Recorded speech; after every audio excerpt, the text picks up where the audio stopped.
കേന്ദ്ര സംസ്ഥാന സർക്കാരുകളെ പ്രശംസിച്ചെഴുതിയ ലേഖനത്തിൽ നിലപാടിലുറച്ച ശശി തരൂർ എം പി വികസനത്തിന് രാഷ്ട്രീയമില്ല, അഭിപ്രായങ്ങൾക്കായി വർക്കിംഗ് കമ്മിറ്റിയിൽ നിന്ന് മാറേണ്ടി വന്നാൽ അതിന് തയ്യാറാണ്. തിരുത്താൻ തെറ്റ് കാണിച്ചു തരുമെന്നും ശശി തരൂർ പറഞ്ഞു. അഭിപ്രായങ്ങൾ ഇനിയും പറയുമെന്നും തന്റെ അഭിപ്രായം വികസനത്തിനും നിക്ഷേപത്തിനും വേണ്ടിയെന്നും ശശി തരൂർ വ്യക്തമാക്കി.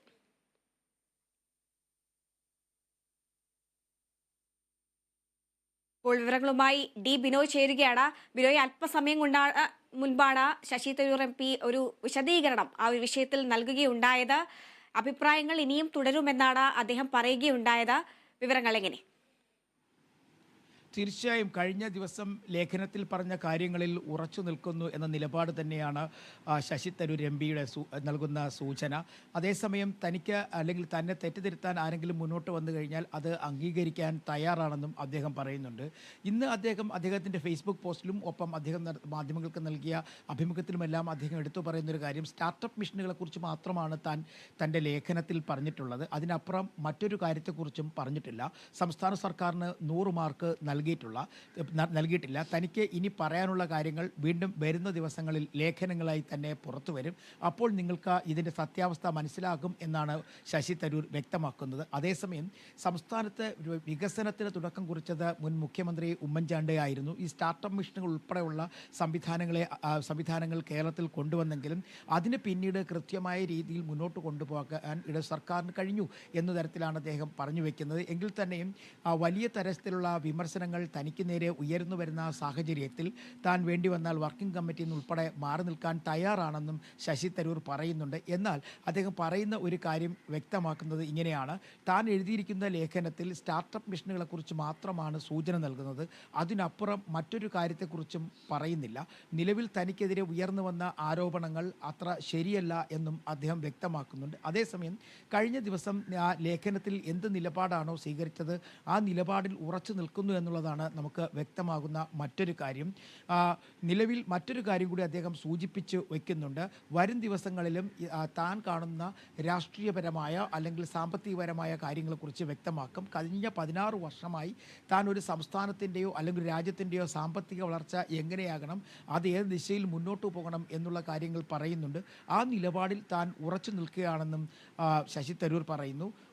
അതുപോലെ തന്നെ തനിക്കെതിരെ അല്ലെങ്കിൽ തന്നോട് ആരും ഇതുവരെയായും ഒരു വിശദീകരണവും ചോദിച്ചിട്ടില്ല. അങ്ങനെ ചോദിക്കുകയാണെന്നുണ്ടെങ്കിൽ അത്തരം കാര്യങ്ങൾക്ക് വിശദീകരണം നൽകാൻ തയ്യാറാണെന്ന് പറയുന്നു. എന്തായാലും ശശി തരൂർ എഴുതിയ ലേഖനത്തിന് തൊട്ടു പിന്നാലെ ഉയർന്നു വന്നിരിക്കുന്ന വിവാദങ്ങൾ ഇന്നും തുടരുകയാണ് എന്ന് തന്നെ നമുക്ക് പറയാൻ കഴിയും. കഴിഞ്ഞ ദിവസം KPCC അധ്യക്ഷൻ കെ സുധാകരനും അതുപോലെ തന്നെ സംഘടനാ ചുമതലയുള്ള AICC general secretary KC Venugopal, പ്രതിപക്ഷ നേതാവ് VD സതീശൻ, മുൻ പ്രതിപക്ഷ നേതാവ് രമേശ് ചെന്നിത്തല തുടങ്ങിയവരൊക്കെ തന്നെ വലിയ തരത്തിൽ ബിനോയ് തുടരുക. ഒരു നിമിഷം ആ പ്രതികരണം കേട്ടതിന് ശേഷം നമുക്ക് തിരിച്ചെത്താം. ഞാൻ പറഞ്ഞത് 16 വർഷമായിട്ട് ആവശ്യപ്പെടുന്ന ഒരു കാര്യമാണ്. നമ്മളുടെ കേരളത്തിന്റെ സാമ്പത്തിക സ്ഥിതി എല്ലാവർക്കും അറിയാം. നമ്മളുടെ യുവാക്കൾ ഈ സംസ്ഥാനം വിട്ടിട്ട് വേറെ സംസ്ഥാനങ്ങൾ, വേറെ രാജ്യത്തിൽ പോയിക്കൊണ്ടിരിക്കുന്നു. ഇതിനെ മാറ്റാൻ ഒരൊറ്റ മാർഗമേ ഉള്ളൂ: ഈ സംസ്ഥാനത്തിൽ ഇൻവെസ്റ്റ്മെന്റ് കൊണ്ടുവരണം. നമ്മൾ ഇനിഷ്യേറ്റീവിന് സഹായിക്കണം, നമ്മൾ പുതിയ ബിസിനസ് സ്ഥാപിക്കാൻ സഹായിക്കണം. നല്ല കാര്യം ചെയ്താൽ അതിനെ അംഗീകരിക്കണം എന്റെ വിശ്വാസമാണ്. ഞാൻ ഈ ആർട്ടിക്കിളിൽ കേരള എക്കോണമിയെ കുറിച്ച് മൊത്തം എഴുതിയതല്ല, ഞാൻ സ്റ്റാർട്ടപ്സിനെ കുറിച്ച് മാത്രമാണ്. അത് ഇംഗ്ലീഷ് വായിക്കുന്നവർക്ക് അത് മനസ്സിലാവാൻ ഒരു ബുദ്ധിമുട്ടും ഉണ്ടാവില്ല. കേരളത്തിന്റെ എക്കോണമിയെ കുറിച്ച് പല കുറ്റങ്ങളുണ്ട്, പല കുറവുകളുണ്ട്, പല കാര്യത്തിൽ നന്നാക്കാൻ ആവശ്യമുണ്ട്. ഞാൻ പറഞ്ഞു നടക്കുന്ന ഒരാളാണ്. നമ്മൾക്കറിയാം നമ്മുടെ തൊഴിലില്ലായ്മ ഭയങ്കര ഹൈ ആണ്. ഞാൻ എപ്പോഴും ചൂണ്ടിക്കാണിക്കുന്ന കാര്യമാണ് യുവ തൊഴിലില്ലായ്മ. ജമ്മു ആൻഡ് കശ്മീർ കഴിഞ്ഞിട്ട് എല്ലാം വെച്ച് മോശം ഇന്ത്യയിൽ കേരളമാണ്. അത് ഞാൻ ചൂണ്ടിക്കാണിച്ചിട്ടുണ്ട്. നമ്മൾ പബ്ലിക് സെക്ടർ ഓർഗനൈസേഷൻസ് ഇപ്പോൾ കൂടി നഷ്ടത്തിലാണ്. ഭൂരിപക്ഷം ഒരു 80% നമ്മുടെ PSUs നഷ്ടത്തിലാണ് ഇരിക്കുന്നത് കേരളത്തിൽ. സ്റ്റേറ്റ് PSUs ആണ് ഞാൻ പറയുന്നത്. എഴുതിയതിൽ ഒരു തെറ്റുണ്ടെങ്കിൽ ആ തെറ്റ് ആദ്യം കാണിച്ചു തരട്ടെ. ബിനോയ്, അദ്ദേഹം പറയുന്നത് കേരളത്തിലെ തൊഴിലില്ലായ്മയെക്കുറിച്ചാണ് പ്രധാനമായും അദ്ദേഹം പറയുകയുണ്ടായത്. കേരളത്തിൽ തൊഴിലില്ലായ്മ വർദ്ധിച്ചു വരികയാണ്. ഈ ഒരു സാഹചര്യത്തിൽ കേരളത്തിലെ പല യുവാക്കളും മറ്റു രാജ്യങ്ങളിലേക്ക് ആശ്രയിക്കേണ്ടി വരുന്ന ഒരു സാഹചര്യം കൂടിയാണ് അദ്ദേഹം ഇതിൽ പറയുകയുണ്ടായത്. അതേസമയം തന്നെ ഈ സ്വന്തം കോൺഗ്രസിൽ നിന്ന് തന്നെ ഉയർന്ന വിമർശനങ്ങൾക്കും അദ്ദേഹം കൃത്യമായിട്ടുള്ളൊരു മറുപടി ഇതിൽ കൊടുക്കുകയുണ്ടായി. തീർച്ചയായും അങ്ങനെ തന്നെ പറയുന്നുണ്ട്. അദ്ദേഹം സ്റ്റാർട്ടപ്പ് മിഷനുകളുടെ പ്രവർത്തനത്തെക്കുറിച്ചാണ് ലേഖനത്തിൽ പറഞ്ഞിരുന്നതെങ്കിൽ അതിനും അപ്പുറത്തേക്ക് അദ്ദേഹം മറ്റൊരു കാര്യം കൂടി സംസ്ഥാന സർക്കാരിനെതിരെ പറഞ്ഞു വെക്കുന്നുണ്ട്. ദേശീയ തലത്തിൽ നോക്കുമ്പോൾ തൊഴിലില്ലായ്മയുടെ കാര്യത്തിലായാലും സാമ്പത്തിക പ്രതിസന്ധിയുടെ കാര്യത്തിലായാലും അങ്ങനെ തുടങ്ങി വളർച്ചയുടെ കാര്യത്തിലോ ആയാലൊക്കെ തന്നെ സംസ്ഥാനം കേരളം വളരെയധികം പിന്നോട്ടാണ് എന്നുള്ളത് കൂടി അദ്ദേഹം പറയുന്നുണ്ട്. മാത്രവുമല്ല കഴിഞ്ഞ 16 വർഷമായി താൻ പറയുന്നത് മറ്റ് സംസ്ഥാനങ്ങളിൽ നിന്നെങ്കിൽ മറ്റ് പ്രദേശങ്ങളിൽ നിന്നുള്ള സംരംഭകരെ കേരളത്തിലേക്ക് സ്വീകരിച്ചുകൊണ്ട് വ്യാവസായിക മേഖലയിൽ കാര്യമായൊരു ഉണർവ് സമ്മാനിച്ചു കഴിഞ്ഞാൽ മാത്രമേ ഇവിടുത്തെ സാമ്പത്തിക കുതിപ്പിനും ഒപ്പോൾ തൊഴിലില്ലായ്മ പരിഹരിക്കാനും കഴിയുകയുള്ളൂ. അത്തരത്തിൽ ഒരു വീക്ഷണത്തോടു കൂടിയാണ് താൻ ഈ ലേഖനം തയ്യാറാക്കിയത് എന്നാണ് അദ്ദേഹത്തിൻ്റെ നിലപാട്.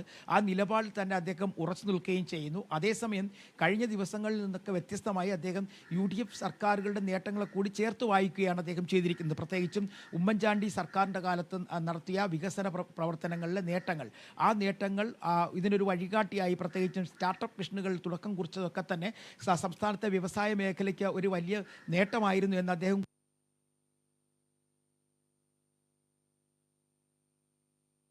ഇത്രയൊക്കെ പറയുമ്പോഴും അദ്ദേഹം താൻ പറഞ്ഞ കാര്യങ്ങളിൽ ഉറച്ചു നിൽക്കുന്നു എന്ന് വളരെ വ്യക്തമായി അദ്ദേഹം സൂചിപ്പിക്കുകയും ചെയ്യുന്നുണ്ട്. പ്രത്യേകിച്ചും സംസ്ഥാനങ്ങളുടെ വളർച്ചയ്ക്ക്, സാമ്പത്തിക വളർച്ചയ്ക്ക് ആവശ്യമായ സംരംഭകർ വരുന്നതിനോട് അല്ലെങ്കിൽ അങ്ങനെ സംരംഭകർ എത്തി വ്യാവസായിക രംഗത്ത് വലിയ വളർച്ച ഉണ്ടാകണം.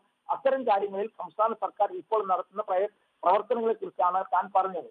അതിനപ്പുറം സംസ്ഥാന സർക്കാരിന് 100 മാർക്ക് നൽകിക്കൊണ്ട് അതിനെ രാഷ്ട്രീയപരമായ ഒരു നേട്ടമായി അവർക്കുണ്ടായിരിക്കുന്നതിനെ കുറിച്ച് പറയാനോ അതിനെക്കുറിച്ച് പ്രകീർത്തിക്കുവാനോ തയ്യാറല്ല എന്നും അദ്ദേഹം പറയുന്നുണ്ട്. ഒപ്പം തനിക്കെതിരെ കഴിഞ്ഞ ദിവസമെല്ലാം ഉയർന്നു വന്ന ആരോപണങ്ങൾ, പ്രത്യേകിച്ചും ഇന്ന് UDF കൺവീനർ ഉൾപ്പെടെയുള്ളവർ ആവശ്യപ്പെട്ടത് ഇത്തരം അഭിപ്രായങ്ങൾ പറയുന്നവർ ദയവായി അവരുടെ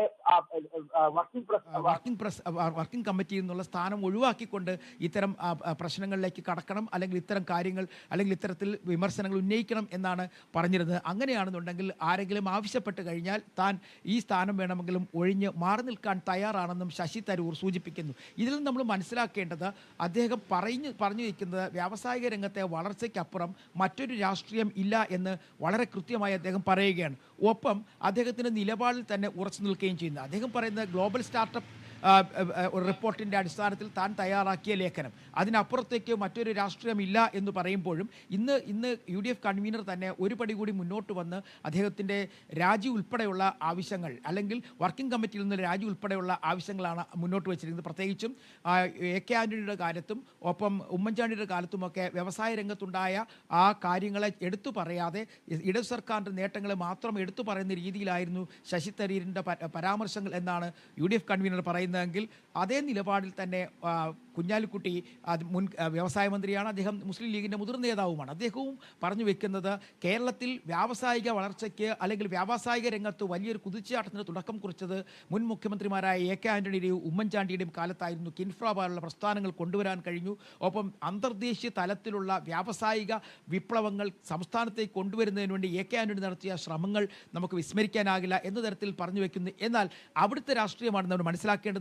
ലീഗിൻ്റെ രാഷ്ട്രീയം വ്യക്തമാണ്. ലീഗ് അതിനകത്ത് രാഷ്ട്രീയപരമായി തരൂരിനെ കുറ്റപ്പെടുത്താനോ ഒറ്റപ്പെടുത്താനോ തയ്യാറാകുന്നില്ല, കൂടെ നിൽക്കുന്നു. മാത്രവുമല്ല രാഷ്ട്രീയപരമായി പറയേണ്ട കാര്യങ്ങൾ പറയേണ്ട സമയത്ത് പറയും എന്നും അദ്ദേഹം പറയുന്നു. അങ്ങനെ വിവിധ തരത്തിൽ, വിവിധ തലങ്ങളിൽ, വിവിധ മേഖലകളിൽ നിന്നും തരൂരിനെതിരെ വിമർശനങ്ങൾ ഉയർന്നു വന്നിട്ടും അദ്ദേഹത്തിൻ്റെ നിലപാടിൽ ഉറച്ചു നിൽക്കുകയാണ്. ശരി, D ബിനോയാണ് വിവരങ്ങൾ നൽകിയത്.